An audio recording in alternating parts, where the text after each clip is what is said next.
Bonjour, chers frères et sœurs qui croyaient en Dieu, qui avaient confiance dans le Seigneur Jésus-Christ et qui comptaient sur les prières de tous nos frères et sœurs aînés dans la foi. Alors, cette vidéo, je l'intitule « Le faux débat qui a voulu opposer la foi aux œuvres ». Le faux débat qui a voulu opposer la foi aux œuvres. Vous savez qu'avec la réforme au XVIe siècle, avec Martin Luther, qui lui-même était un moine catholique et qui a lancé la réforme de l'Église, parce qu'il avait un certain nombre de choses à reprocher à l'Église, avec ce qu'on a appelé les 95 thèses qu'il a placardées sur la porte de l'église de sa paroisse, alors qu'il était catholique. Bon, dans ce qu'il reprochait à l'église catholique, il y a des éléments dont on doit tenir compte qui ne sont pas totalement faux. Il dénonçait justement les indulgences. Mais il insistait sur la question de la foi. Il trouvait que l'église mettait trop l'accent sur les œuvres en oubliant la foi. Évidemment, des catholiques ont réagi. Alors, concernant la foi et les œuvres, la parole de Dieu en parle. Il a dit quoi? Que le juste vivra par la foi. Il a dit quoi? Que la foi elle-même est un don du Saint-Esprit. Pourquoi est-ce que je dis que c'est un faux débat? La foi étant un don du Saint-Esprit. Quand tu as reçu la foi du Saint-Esprit, maintenant tu fais quoi? Maintenant tu agis. Il est dit, c'est parce que j'ai cru que j'ai agi. Donc ils ont voulu opposer les deux choses. Alors que les deux viennent du Seigneur. C'est le Seigneur qui donne la foi par le Saint-Esprit. La foi est un don du Saint-Esprit. Maintenant, quand tu as reçu la foi, tu fais quoi maintenant? Tu fais les œuvres du Seigneur. En fait, la foi précède et est ensuite suivie par les œuvres. Quand les disciples, les 120 qui étaient dans la chambre haute, quand ils ont reçu le Saint-Esprit, qu'est-ce qu'ils ont fait? Ils ont commencé à prêcher. Prêcher l'évangile, c'est faire l'œuvre de Dieu. Est-ce qu'il faut négliger l'œuvre de Dieu? Quand les gens ont demandé au Seigneur Jésus-Christ, que faut-il faire pour faire les œuvres de Dieu? Il dit, les œuvres de Dieu, c'est de croire en celui qui l'a envoyé. L'œuvre de Dieu, c'est croire en celui qui l'a envoyé. Celui qui l'a envoyé, c'est qui? C'est sa parole éternelle, Jésus-Christ. Voilà. Lui-même, il a dit quoi? J'ai accompli l'œuvre de mon Père. J'ai accompli l'œuvre de mon Père.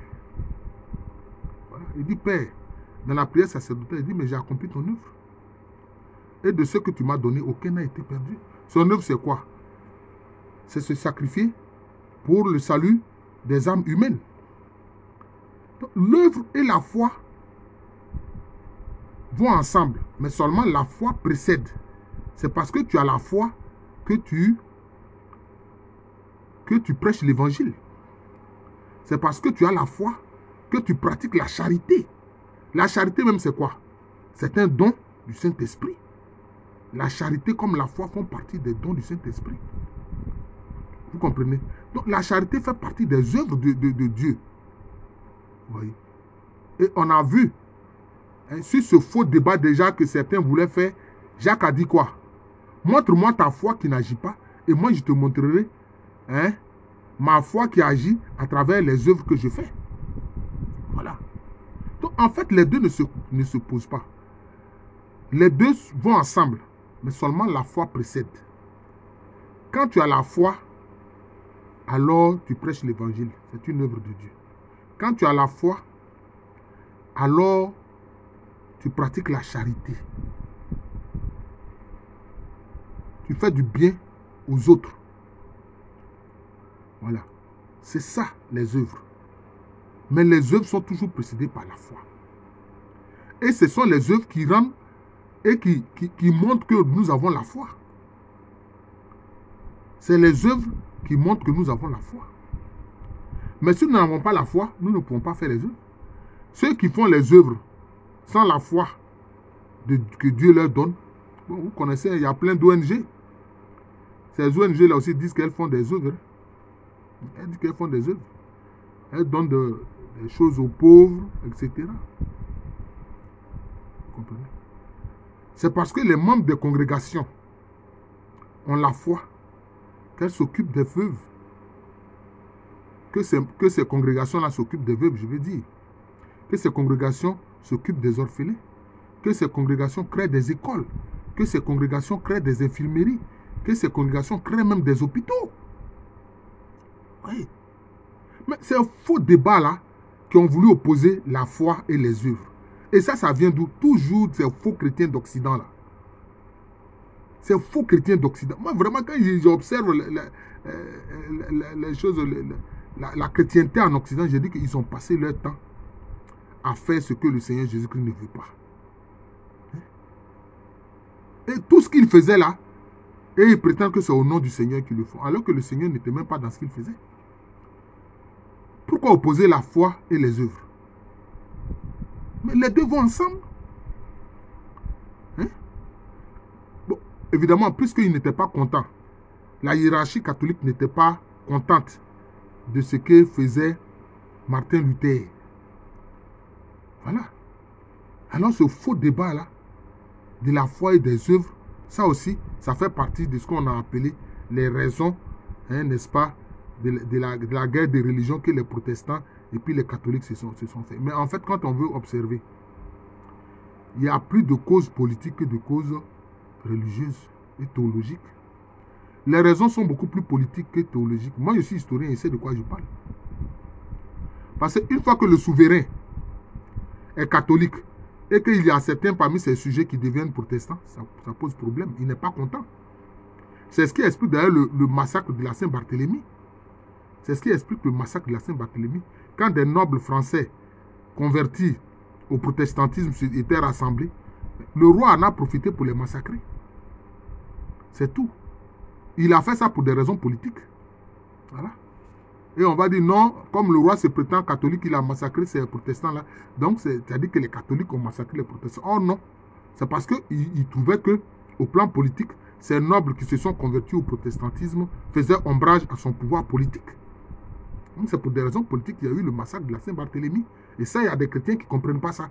Ils s'élèvent et disent non, c'est les catholiques qui ont massacré. Non, non, non, non, non. C'est pour des raisons politiques que ces pauvres gens-là, ces nobles convertis au protestantisme, des Français nobles convertis au protestantisme ont été massacrés. C'est ça, en fait, les faits. Et maintenant, dans d'autres régions, en Allemagne, etc., quand le duc se convertit au protestantisme et qu'il a encore parmi ses sujets dans son duché certains qui sont catholiques, voilà que ça pose problème. Voilà que ça lui pose problème. Parce qu'alors, il estime que certains de ces sujets-là n'ont pas la même foi que lui. Comme si le Christ Jésus est opposé au Christ Jésus. Non. Ce sont les hommes qui s'opposent. Le corps mystique du Christ n'est pas opposé. Lui, il a dit quoi? Bon et fidèle serviteur, entre dans la joie de ton maître. Il n'a pas dit bon protestant, entre dans la joie de ton maître. Il n'a pas dit bon catholique, entre dans la joie de ton maître. Il dit bon et fidèle serviteur, entre dans la joie de ton maître. C'est ce que Jésus a dit. C'est ce que Jésus a dit. Donc ces chrétiens d'Occident-là, en fait, pour des raisons politiques, ils se sont massacrés en prétextant que c'était pour des raisons religieuses. Toute cette histoire doit être réécrite. Toute cette histoire doit être réécrite. Parce que Jésus-Christ n'est pas divisé. La foi, c'est un don de Dieu. La charité, qui est la mise en œuvre de l'amour, c'est un don de Dieu. Parce que quand tu fais les œuvres de Dieu, ces œuvres de Dieu viennent de quoi? De la charité divine. La foi vient de quoi? La foi vient de Dieu lui-même. C'est un don du Saint-Esprit. Comment on peut opposer deux choses qui viennent du même Seigneur? Comment on peut opposer deux choses qui viennent du même Seigneur, du même Jésus-Christ? Voilà ce que ces chrétiens d'Occident l'ont fait. C'est pour ça que moi, je les critique durement. C'est pour ça que je les critique durement. Hein? On a vu, ils sont allés faire les croisades et tout ça. C'est ça, c'est chrétien ça. Aller tuer des gens, hein, au nom de Jésus. Depuis quand? Hein? Voilà le problème des chrétiens d'Occident. Le faux débat, donc c'est un faux débat. Opposer la foi aux œuvres de Dieu, c'est un faux débat. La foi vient de Dieu. Et quand tu as la foi, maintenant tu fais les œuvres de Dieu. Cette vidéo que je suis en train de faire là, c'est une œuvre de Dieu. Mais ça vient de quoi? Ça vient de la foi que j'ai reçue de Jésus-Christ. La foi que j'ai reçue du Seigneur. Hein? Ce don du Saint-Esprit qui m'a été donné, qui est la foi. Et c'est ça qui m'amène à faire les œuvres de Dieu. Hein? Notamment à donner des enseignements sur la foi, sur la connaissance de Dieu. Vous voyez? C'est cela. Hein? C'est la foi que j'ai reçue du Saint-Esprit. C'est ce qui a fait que j'ai créé cette chaîne YouTube de moi, Jean de l'amour de Jésus, hein? Sur YouTube. Hein? Cette chaîne sur laquelle je donne des enseignements. J'en suis à près de plus de 630 enseignements. Vous voyez? Donc c'est cela. Quand on a reçu la foi, mais on est obligé de faire les œuvres de Dieu. Vous voyez? C'est le même Saint-Esprit qui nous a donné la foi là. Qui nous a fait don de la foi là. C'est lui alors qui nous pousse alors à faire les œuvres de Dieu. Seulement la foi précède toujours les œuvres de Dieu. La foi, je le répète, précède toujours les œuvres de Dieu. On fait les œuvres de Dieu parce qu'on a reçu la foi. Voilà, c'est comme ça. Mais les deux ne s'opposent pas. Ce faux débat de ces faux chrétiens d'Occident qui ont passé le temps à leur faire la guerre, qui se sont passé le temps à se faire la guerre en prétextant que non, c'est au nom du Christ Jésus qu'ils font la guerre. C'est ça. Hein? Au moment même où ils faisaient la colonisation, voilà des missionnaires qui venaient parler de Jésus-Christ en Afrique. Vous venez parler de Jésus-Christ, de l'amour de Dieu. Et puis vous êtes en train de maltraiter d'autres humains en considérant qu'ils ne sont même pas des humains, que ce sont des singes. Hein? Est-ce que les singes peuvent entendre l'évangile et devenir des disciples de Jésus-Christ? Voilà les contradictions de l'Occident. L'Occident est rempli de contradictions et c'est ce qu'on voit encore aujourd'hui. C'est ce qu'on voit encore aujourd'hui, chers frères. Je n'ai pas besoin de vous faire un dessin. Ils se sont dit champions de la démocratie, en fait c'était faux. Champions de la liberté d'expression, c'était faux. La sacralité de la propriété privée, c'était faux. Ils ont violé tout ça là, avec la crise ukrainienne, on a vu tout ça. Confisquer les biens des gens. Empêcher les gens d'exprimer leur opinion sur les plateaux de télévision. Voilà. Donc vous voyez, c'est ça l'Occident en fait. C'est ça l'Occident. C'est ce que je leur reproche. C'est ce que je reproche à l'Occident. À cause de dire que l'Occident n'a jamais été chrétien, mais barbare. Voilà le problème. Ils sont allés jusqu'à opposer deux dons qui viennent du Seigneur. Le don de la foi et le don des œuvres de Dieu. Vous voyez, c'est ça qu'ils ont fait. Je vous remercie. Je vous souhaite un très bon après-midi. C'est le frère Jean de l'amour de Jésus. C'est mon nom spirituel aussi, c'est le nom de cette chaîne-là. Et à l'état civil, je suis le professeur Alouko Amerine. Je vous ai dit, il y a plus de 630 enseignements sur cette chaîne YouTube Jean de l'amour de Jésus. Je remercie ceux qui s'abonnent, ça ne coûte rien, c'est simplement la connexion. J'en suis à 881 abonnés. Voilà. Au moins, il y a 881 personnes qui sont prêtes à écouter les enseignements que je donne de la part du Seigneur. Voilà. Merci encore et bon après-midi à tous.